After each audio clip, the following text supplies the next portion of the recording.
Hi, my name is Dr. Katrin Meidell, and I'm the viola professor at the Schwab School of Music at Columbus State University in Columbus, Georgia. This is a tutorial on the GMEA All-State 9th and 10th grade etude for the year 2024.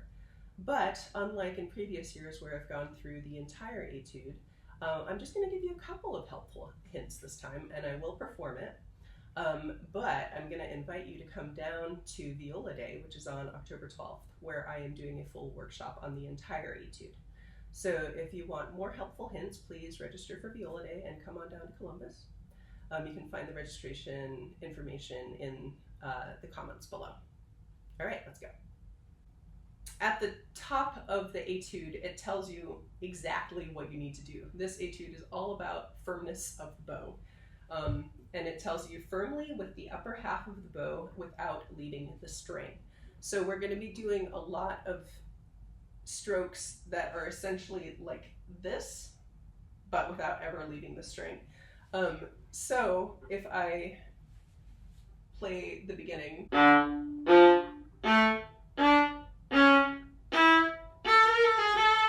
obviously that's really slow, but what you can see is that my bow is not leaving the string.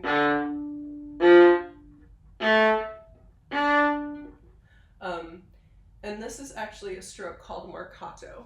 So what we want to do is with your index finger, you bite the bow, and you can see how when I'm biting, I'm sort of pushing downward with my index finger, and that is causing the stick to get closer to the hair.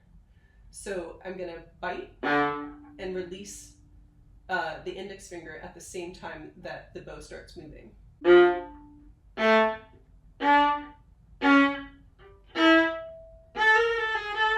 So when you put that all in context, and again, staying in the upper half of the bow for this etude,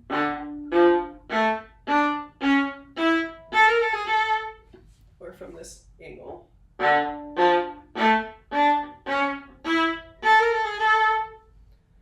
so getting used to that feeling of bite and release.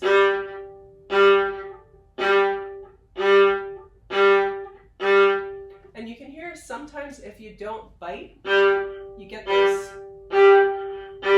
really airy sound, and we don't want that. So you have to make sure that you get that little bit of bite first so that the stick is getting just incrementally closer to the hair, which means that the hair is sticking to the string. And you can kind of play around with it, like, can you...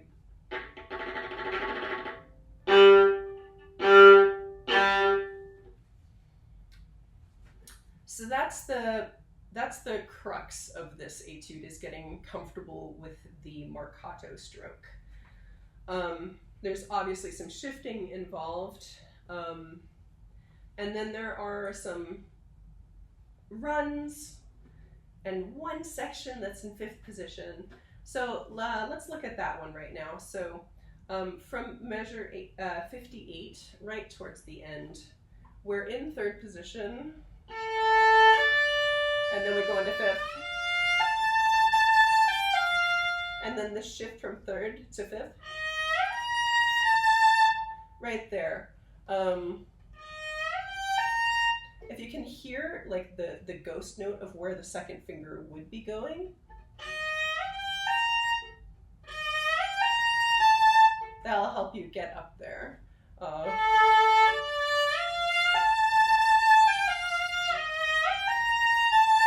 But we don't want to make it as obvious as I just did, because that sounds like a grace note.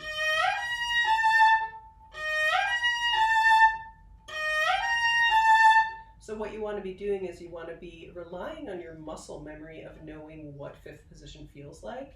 And notice every time I do this, my hand is coming out of the shape it's in third position.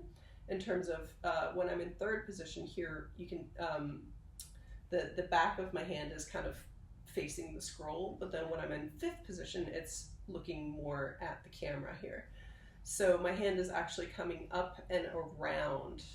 And notice the shape that my elbow is also making. So you can see a lot of motion happening from third position up to fifth position.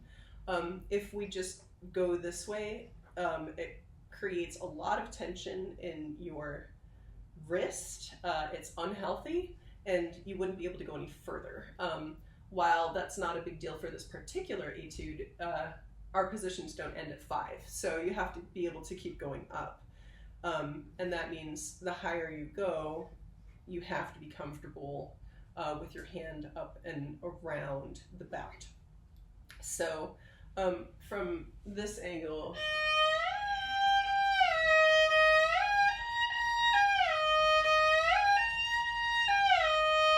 so that's what, so my hand made exactly the same motion, but I just didn't stop on the G.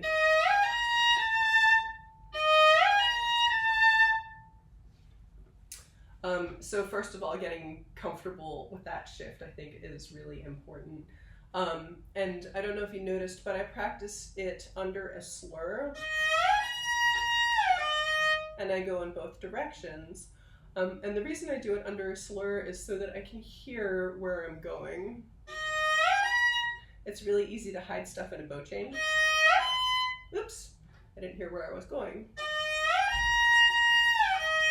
And the reason that I'm gonna slur down and do the same, the shift opposite, is because at some point in your viola playing career, you will be going from 5th position down to 3rd position, so might as well work on that at the same time, and that way you don't have to keep stopping and resetting.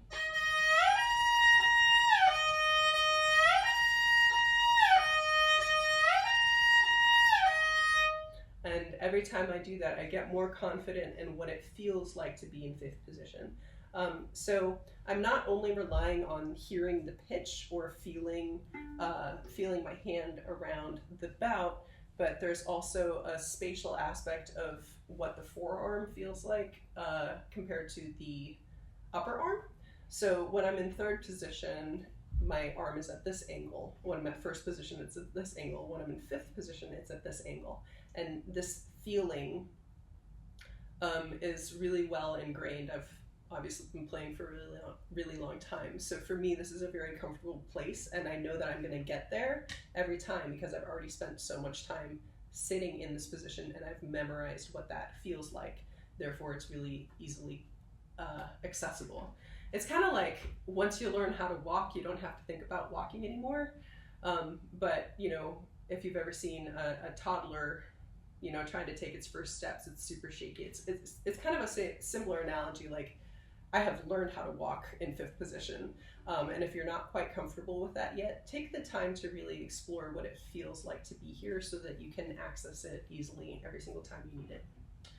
And in measure 30, this is hugely uncomfortable, and this is a direct translation of the violin etude into viola, and they left the violin fingerings. When you're playing violin, is a lot easier than it is on viola. So what I would suggest is, and it's that going from, I can just get it if I like really strain, but it's really hard. And it hurts my hand, so why am I going to play something that's going to hurt my hand? So what I am doing instead of that fingering is, in the last beat of measure 30, I'm going into 2nd position.